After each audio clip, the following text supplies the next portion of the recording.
तैयार होने के बाद कार्रवाई की तैयारियों में केंद्र डीओपीटी मंत्रालय ने भेजा कारण बताओ नोटिस। देश में थमी कोरोना की रफ्तार 24 घंटों में सामने आए 1,26,000 केस। संक्रमण से एक दिन में 2,781 की मौत। 22 दिन में एक्टिव केस में 18 लाख से ज्यादा की कमी। विदेश मंत्री एस जयशंकर की अध्यक्षता में ब्रिक्स देशों के विदेश मंत्रियों के साथ बैठक आज। विकास और आतंकवाद का मुकाबला करने पर होगी चर्चा।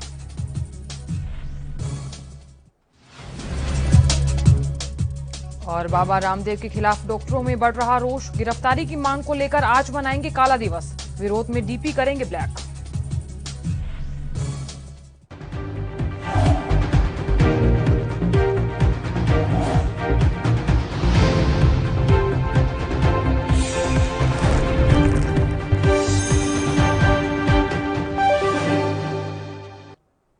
नमस्कार, एनबी न्यूज देख रहे हैं। यहां पर मैं हूं आपके साथ साधना बत्रा। बुलेटिन का आगाज करेंगे, लेकिन उससे पहले आपको बड़ी और अहम खबर की ओर ले चलते हैं।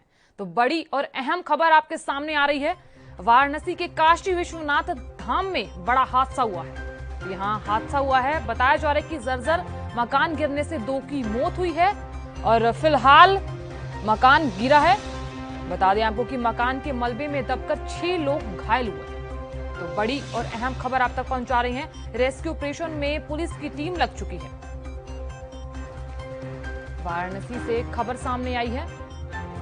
यहां काशी विश्वनाथ धाम में हादसा हुआ है और जर्जर मकान गिरने से 2 की मौत हुई है। हादसे में जर्जर मकान गिरा है तो यहां 2 की मौत बताई जा रही है और कुछ लोग इस मलबे में दबकर घायल भी हुए हैं। 6 लोग घायल बताए जा रहे हैं इस हादसे में। रेस्क्यू ऑपरेशन की बात करें तो पुलिस की टीम लगी हुई है। बड़ी और अहम जानकारी आप तक पहुंचा रहे हैं। वाराणसी के काशी विश्वनाथ धाम में बड़ा हादसा हुआ है। जर्जर मकान गिरने से 2 की मौत हुई है। 2 की मौत हुई है और इस हादसे में कुछ लोग घायल भी बताए जा रहे हैं। तो मकान के मलबे में दबकर 6 लोगों के साथ साथ 6 लोग घायल हुए हैं। तो यहाँ 2 लोगों की मौत बताई जा रही है। रेस्क्यू ऑपरेशन में भी पुलिस की टीम लग चुकी है। वाराणसी से इस वक्त की अहम खबर आप तक पहुंचा रही हैं।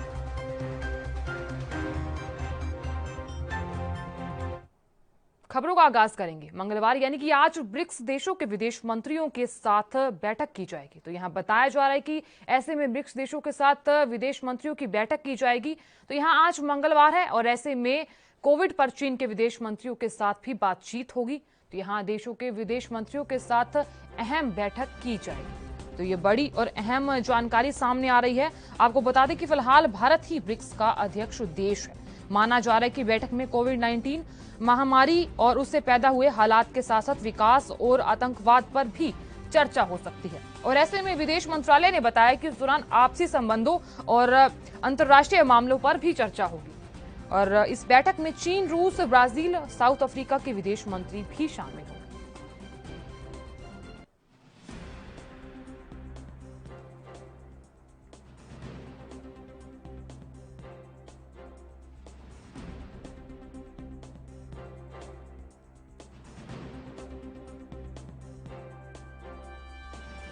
मंगलवार यानी कि आज ब्रिक्स देशों के विदेश मंत्रियों की वीडियो कॉन्फ्रेंसिंग के जरिए अहम बैठक होगी और जिसकी अध्यक्षता भारत के विदेश मंत्री एस जयशंकर करेंगे।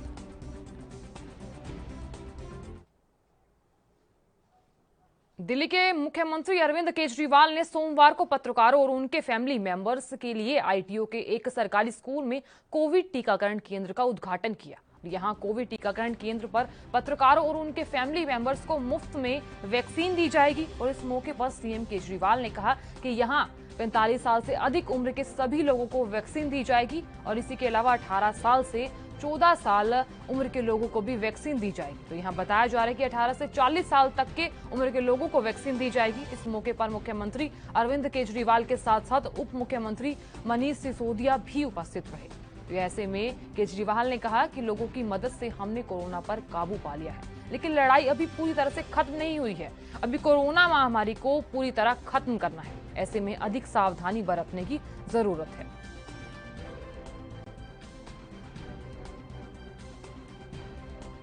आज इस स्कूल में पत्रकारों के लिए खासकर और उनके परिवारों के लिए टीकाकरण की व्यवस्था शुरू की जा रही है।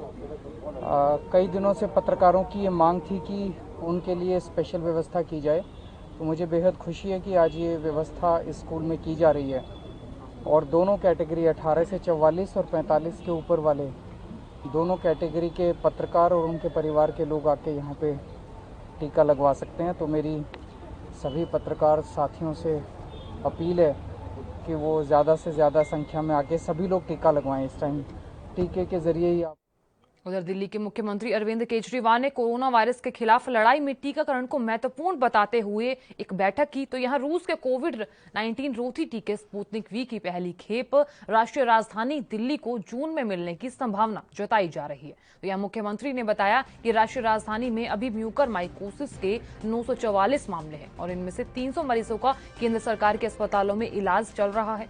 और ऐसे में केजरीवाल राजधानी के एक स्कूल में मौजूद थे, जहां उन्हें पत्रकारों और उनके परिवारों के लिए विशेष टीकाकरण अभियान की शुरुआत करनी थी।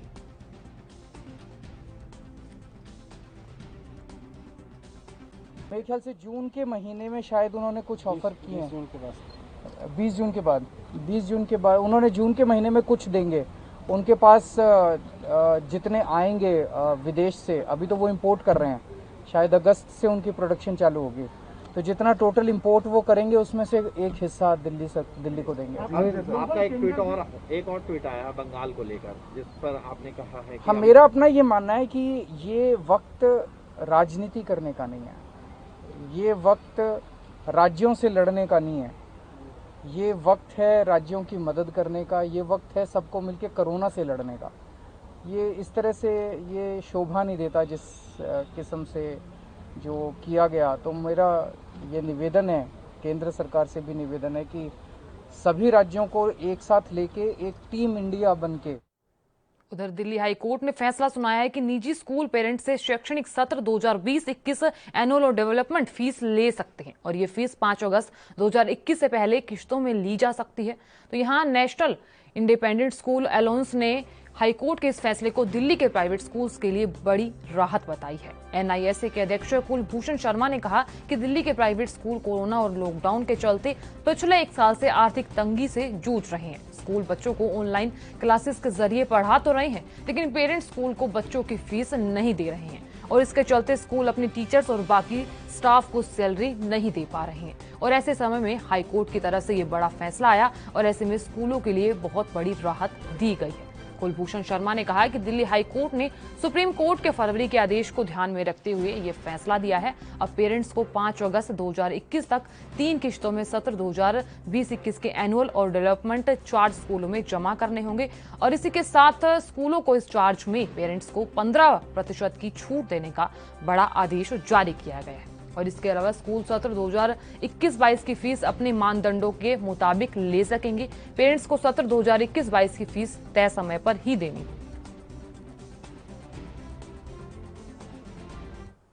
वैश्विक महामारी कोरोना संक्रमण की दूसरी लहर गांव तक अपना प्रभाव ना छोड़ पाए, इसलिए जिला प्रशासन सतर्क बनाया हुआ। तो यहां बताया जा रहा है कि लगातार एएनएम और आशा बहू गांव-गांव जाकर जांच कर रही हैं। तो यहाँ विकासखंड के झहरा कला ग्राम पंचायत के खरेला गांव में 98 लोगों की कोरोना जांच की गई, जिसमें सभी की रिपोर्ट नेगेटिव आई है। तो यहाँ ग्राम पंचायत के 3 लोगों के साथ साथ गांवों में अब तक 400 लोगों की जांच हो चुकी है, जिनमें से अब तक एक भी मामला कोरोना संक्रमित नहीं पाया गया। सोमवार की बात करें तो सोमवार को डॉक्टर सुमित मिसुरिया के निर्देश पर स्वास्थ्य विभाग की टीम ने खरेला गांव पहुंचकर सभी संदिग्ध व्यक्तियों की जांच की, जिनकी रिपोर्ट नेगेटिव आई है। वहीं ग्राम प्रधान संगीता यादव की अध्यक्षता में निगरानी समिति लगातार काम कर रही है।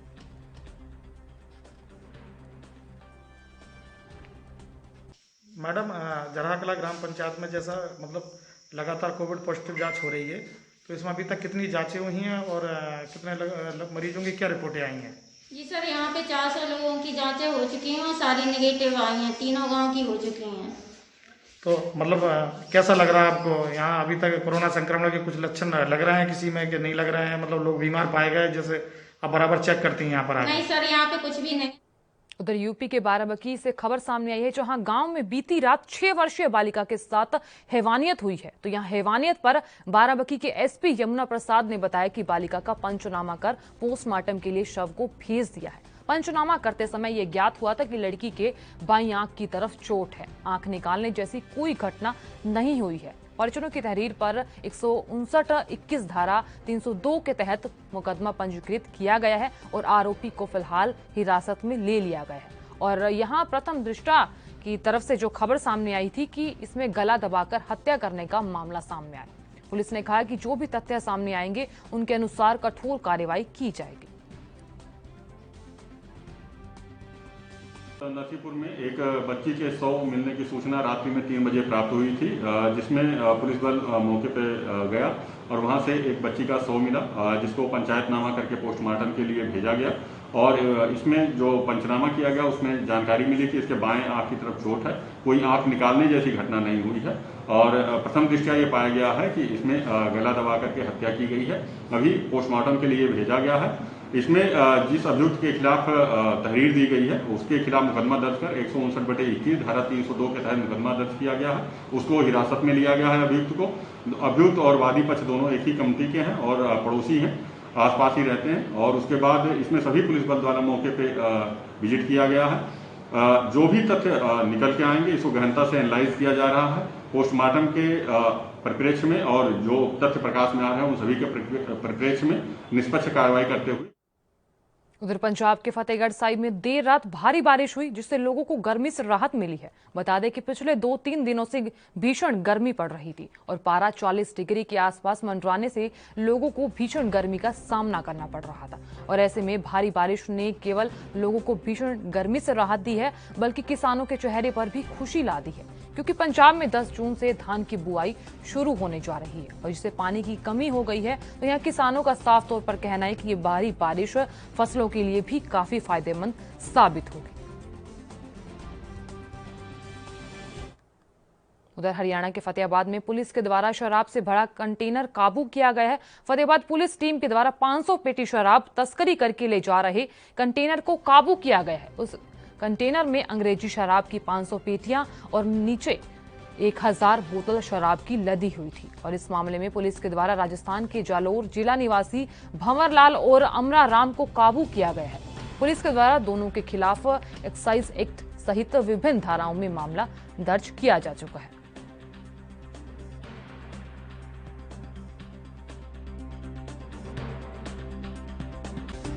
जिसका नेतृत्व एएसआई सुरेंद्र सिंह कर रहे थे, उनकी टीम द्वारा एक बंदवादी ट्रक को रोका गया, जिसके अंदर से 500 पेटी शराब अंग्रेजी बरामद हुई है, जिसको एक ड्राइवर बमरा और कंडक्टर जो उस ड्राइवर का अमरा राम, ये दोनों गिरफ्तार कर लिए गए हैं। जिन्होंने पूछताछ के दौरान बताया कि जो जिला जालोर है राजस्थान में, वहाँ का कोई रमेश नाम का व्यक्ति है, जिसने इनको रिवाड़ी के पास से शराब का ट्रक लेने के लिए कहा था और ये शराब का ट्रक लेकर इधर से घुमाकर बीकानेर जा रहे थे। इसी दौरान यहाँ इनको काबू कर लिया गया, जिनके खिलाफ है मुकदमा दर्ज कर लिया गया और ओरिजिन ट्रेस के लिए या उस व्यक्ति को शामिल जांच करने के लिए उनका भी पुलिस रिमांड लेकर उनकी तलाश की जाएगी।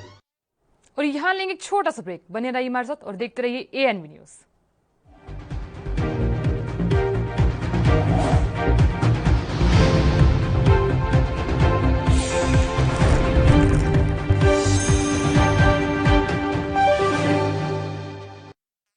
यात्रीगण कृपया ध्यान दें, ANV express news on wheels Tata sky, Airtel, Facebook page, Instagram, Jio TV, Google play, YouTube और ऐप स्टोर पर रात 9 बजे ANV न्यूज पर आ रही है। धन्यवाद। कम ब्रेक और ज्यादा खबरों के साथ देखिए ANV news in channel number पर।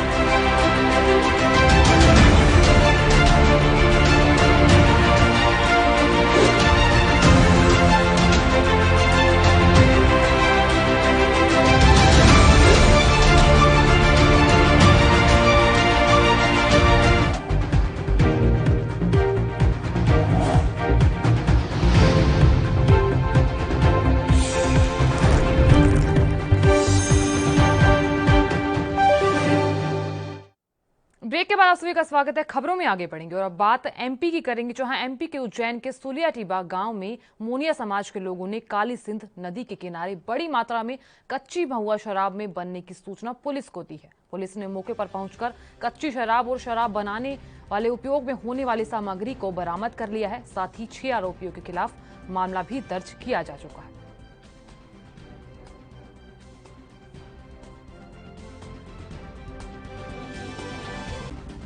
पिछले कई दिनों से घटिया थाना क्षेत्र अंतर्गत महुए की शराब, अवैध शराब बनाने की सूचनाएं मिल रही थी, जिस पर से पुलिस अधीक्षक महोदय द्वारा थाना प्रभारी घटिया को कार्रवाई करने हेतु निर्देश दिए गए, जिस पर से कल दिनांक को थाना प्रभारी घटिया और उनकी पूरी टीम ने ग्राम सुलिया टिब्बा में जाकर के दबिश दी, जहां पर काली सिंधी नदी के किनारे लोग कच्ची शराब बनाने की 2-3 भट्टियां बनी हुई थी और वहां पर जमीन में गाड़ करके कुछ लाहान छुपा करके रखा था, जिसको जाकर के पुलिस ने मौके पर जाकर के नष्ट किया।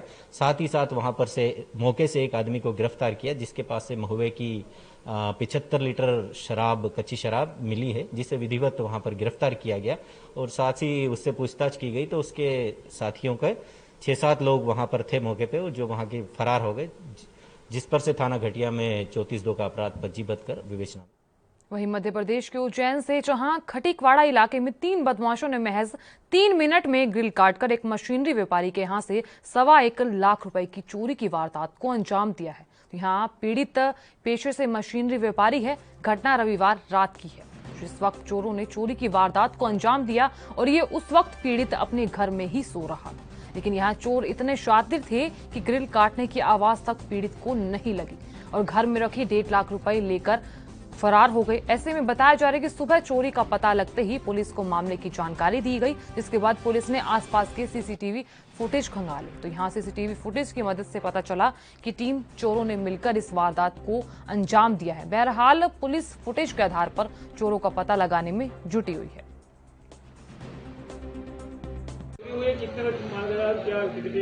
देखो साहब, सीसीटीवी कैमरे में तो 3 लोग थे और 3:10 पे आए थे और 3:14 पे वो 3 मिनट में चोरी करके चले गए और हमारा थोड़ा सा नगद गया है, पैसे गए हैं। कितना नगद गया? 1 के लगभग गया है। कोई ज्वेलरी है?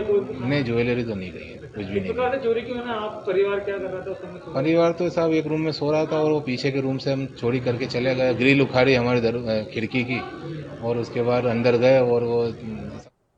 उधर दिल्ली में कोरोना महामारी पर लगाम लगाने के लिए 7 जून की सुबह 5 बजे तक लॉकडाउन लागू है और ऐसे में काम बंद होने की वजह से लोगों को काफी ज्यादा परेशानियों का सामना करना पड़ रहा है। लोगों के बीच आर्थिक संकट पैदा हो गया है। महामारी के दौरान जरूरतमंद लोगों के लिए खिलाड़ी मसीहा बनकर सामने आए। खिलाड़ी उन लोगों को मुफ्त में ऑक्सीजन सिलेंडर और राशन मुहैया करा रहे हैं और ऐसे में राष्ट्रीय स्तर के खिलाड़ी असलम कहते हैं कि वो पिछले 5 सालों से दिल्ली बुल्स के लिए रग्बी खेल रहे हैं। उन्होंने कहा कि अब हम लोग कोविड राहत सेवा का काम कर रहे हैं और हम जरूरतमंद लोगों को सिलेंडर और अन्य आवश्यक चीजें उपलब्ध करा रहे हैं।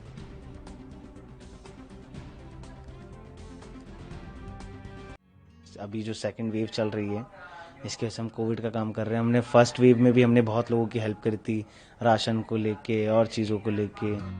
उधर यूपी के कुशीनगर की बात करें तो यहां 2 दिनों से लापता युवक का संदिग्ध परिस्थितियों में शव बरामद हुआ है। जानकारी मिलने पर परिजन ग्रामीण घटनास्थल पर पहुंचे। ऐसे में बताया जा रहा है कि इस दौरान मृतक के परिजनों ने पड़ोसी पर हत्या का आरोप लगाया है। पुलिस ने शिकायत पर कार्रवाई की मांग भी की है। वहीं इस मामले में पुलिस अधीक्षक सचिंद्र पटेल ने बताया कि परिजनों की शिकायत के आधार पर कार्रवाई की जा रही है। द्वारा और 100 डायल द्वारा बताया गया, 100 के द्वारा बताया गया कि गौरी श्रीरामपुर में धूप गाँव में एक व्यक्ति मनोहर तिवारी की लाश है, जिसमें जो है वो मृत्यु हो गई है और एसओ द्वारा तुरंत मौके पर पहुंचा गया और मैं भी पहुंचा और डेड बॉडी को जो है पंचायतनामा करके जो है पीएम के लिए रवाना कर दिया गया है। तारीख मिलने पर आवश्यकता होगी। 2 दिन पूर्व गायब हुए युवक का शव मिलने से क्षेत्र में सनसनी फैल गई। मामला बिशनपुरा थाना क्षेत्र के गौरी श्रीराम का है, जहां पे 2 दिन पूर्व जो है युवक गायब हुआ था। आज सुबह तड़के युवक का शव मिलने से क्षेत्र में सनसनी फैल गई। घटनास्थल पे परिजन और ग्रामीण जो है पहुंच गए। ग्रामीणों ने पुलिस को जो है घटना की सूचना दी। मौके पर पहुंची पुलिस ने शव को कब्जे में लेकर पोस्टमार्टम के लिए भेज दिया। वहीं घटनास्थल पर पहुंचे पुलिस अधीक्षक सचिंद्र पटेल ने घटना की जानकारी देते हुए बताया कि युवक का जो शव बरामद हुआ है पोस्टमार्टम के लिए भेज दिया गया है और पोस्टमार्टम रिपोर्ट के आधार पर आगे की कार्रवाई की जाएगी। अब देखना यह है कि पुलिस इस मामले में किस तरह की कार्रवाई करती है। कैमरामैन ईश्वर चंद के साथ गोविंद पटेल, एएनबी न्यूज, कुशीनगर। चलिए आपको सीधे बड़ी खबर की ओर ले चलते हैं और बड़ी खबर तमाम दर्शकों को बता दें कि इस वक्त की अहम और बड़ी खबर सामने आ रही है। अलीगढ़ में जहरीली शराब से मौतों का मामला सामने आया है। यहाँ सपा प्रतिनिधि मंडल 2 जून को अलीगढ़ लाया जाएगा। यूपी के अलीगढ़ से इस वक्त की अहम जानकारी आप तक पहुंचा रहे हैं। 8 सदस्यीय प्रतिनिधि मंडल अलीगढ़ पहुंचेगा। ये अहम जानकारी आप तक पहुंचा रहे हैं। जांच के बाद रिपोर्ट अखिलेश यादव को सौंपी जाएगी। तो यहां जांच के बाद रिपोर्ट अखिलेश यादव को सौंपी जाएगी। अलीगढ़ सपा जिलाध्यक्ष समेत कई नेता वहां जाएंगे। तो यहां 8 सदस्यीय प्रतिनिधि मंडल अलीगढ़ पहुंचेंगे। अलीगढ़ से इस वक्त की अहम जानकारी आप तक पहुंचा रहे हैं। अलीगढ़ में जहरीली शराब से मौतों का मामला सामने आया है और ऐसे में सपा प्रतिनिधि मंडल 2 जून को अलीगढ़ जाएंगे। 2 जून को अलीगढ़ जाएंगे। अहम जानकारी आप तक पहुंचा रहे हैं। 8 सदस्यीय प्रतिनिधि मंडल अलीगढ़ पहुंचेगा। उधर मध्य प्रदेश के रीवा में पुलिस कर्मचारियों के लिए खुशी की खबर सामने आई है। पुलिस प्रशासन ने कोरोना की तीसरी लहर से निपटने के लिए कमर कस ली है, जिसके चलते आईजी उमेश जोगा के नेतृत्व में पुलिस लाइन में 16 बिस्तरों का ऑक्सीजन वार्ड बनाकर तैयार किया गया है। इसमें गंभीर रूप से पीड़ित पुलिस कर्मचारियों और उनके परिवार के सदस्यों का इस कोविड वार्ड में इलाज किया जाएगा। वहीं पुलिस अधिकारियों ने अस्पताल का निरीक्षण कर लिया है और ऐसे में व्यवस्थाओं का जायजा भी लिया है।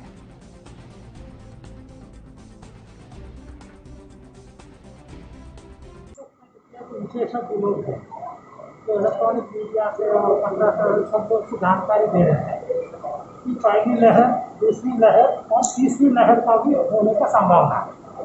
और ये तीसरी लहर में क्या है, काफी घातक हो सकता है और सभी लोगों को सावधानी बरतने के लिए और चिकित्सा सुविधा का उन्नयन करने के लिए उन्होंने सुझाव दिया। इसको लेकर पुलिस महानिरीक्षक महोदय विवेक जोगी साहब ने मुझे निर्देशित किया था कि आपके जिलों में जितने भी 4 जिले हैं रीवा जोन के, उसमें अपने कर्मचारी जो सुबह शाम करते हैं ये कोरोना का रोकने के लिए एनफोर्समेंट करते हैं। उधर मध्य प्रदेश के उज्जैन में 2 दिन पहले सोशल मीडिया पर वायरल हुए मारपीट के वीडियो के बाद युवक की हत्या के आरोपियों को नीलगंगा थाना पुलिस ने हिरासत में ले लिया है।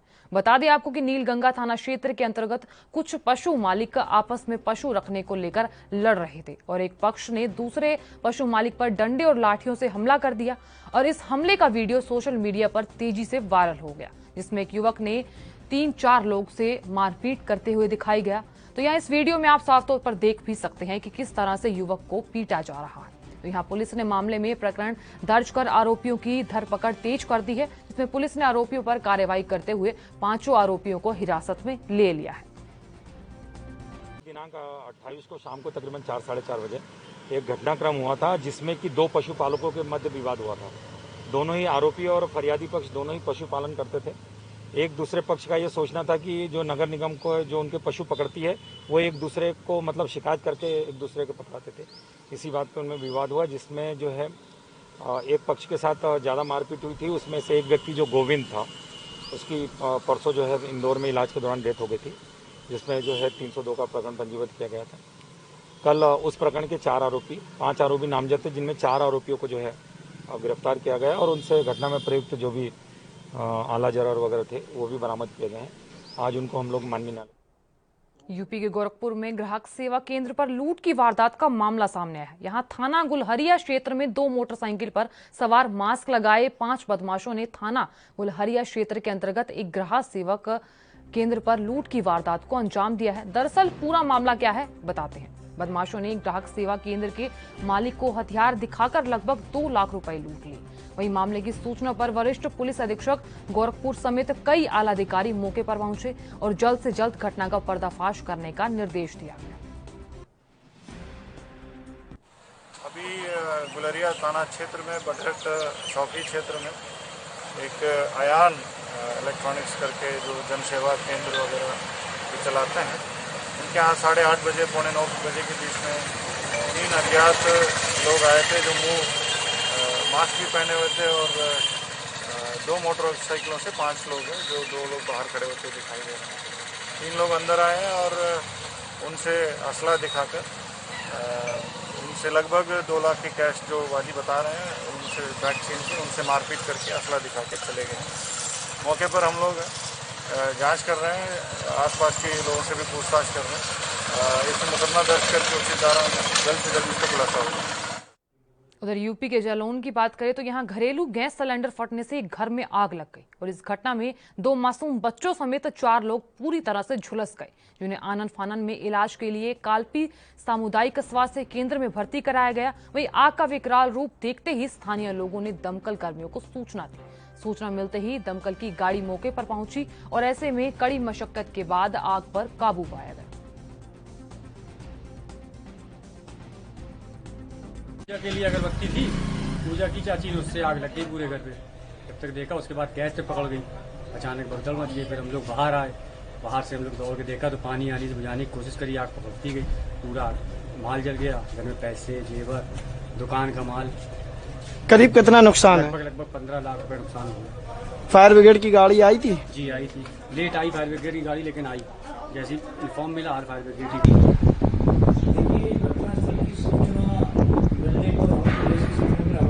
यहाँ से रवाना हुए, घटनास्थल पहुंचे बहुत फास्ट। वो भी जिस तरह से सूचना मुझे फास्ट कोतवाली द्वारा प्राप्त हुई, हमारा हर फंक्शन बहुत फास्ट हुआ। पहुंचने के बाद मैंने देखा तो उस समय हमारे पहुंचने से पहले। चलिए आपको सीधे बड़ी खबर की ओर ले चलते हैं और बड़ी खबर आपको बता दें कि तमाम दर्शकों के सामने इस वक्त की अहम खबर। झारखंड के सीएम ने पीएम मोदी को पत्र लिखा है। यहाँ पीएम मोदी को पत्र लिखा है और पत्र में हेमंत सोरेन ने प्रधानमंत्री नरेंद्र मोदी से अपील की है।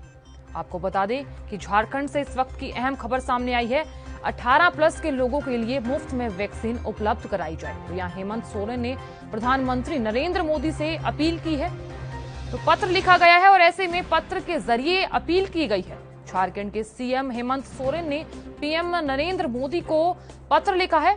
यहाँ प्रधानमंत्री नरेंद्र मोदी से पत्र के जरिए अपील की गई है कि वैक्सीन उपलब्ध कराई जाए, हर लोगों तक ये वैक्सीन उपलब्ध कराई जाए। तो यहाँ वैक्सीन को लेकर पत्र लिखा गया है।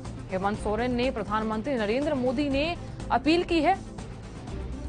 झारखंड से इस वक्त की अहम जानकारी आप तक पहुंचा रहे हैं। झारखंड के सीएम हेमंत सोरेन ने पीएम नरेंद्र मोदी को पत्र लिखा है और पत्र के जरिए उनसे अपील की है कि हर वर्ग तक वैक्सीन पहुंचाई जाए। तो यहाँ 18+ लोगों तक वैक्सीन पहुंचाई जाए। तो यहाँ पत्र लिखा गया है और ऐसे में अपील भी की गई है। झारखंड से इस वक्त की अहम जानकारी आप तक पहुंचा रहे हैं। हेमंत सोरेन ने पीएम नरेंद्र मोदी को पत्र लिखा है और ऐसे में पत्र लिखकर उनसे अपील की है। वैक्सीनेशन को लेकर पीएम नरेंद्र मोदी से अपील की है। फिलहाल के लिए इतना ही। आप देखते रहिए ANB न्यूज। नमस्कार।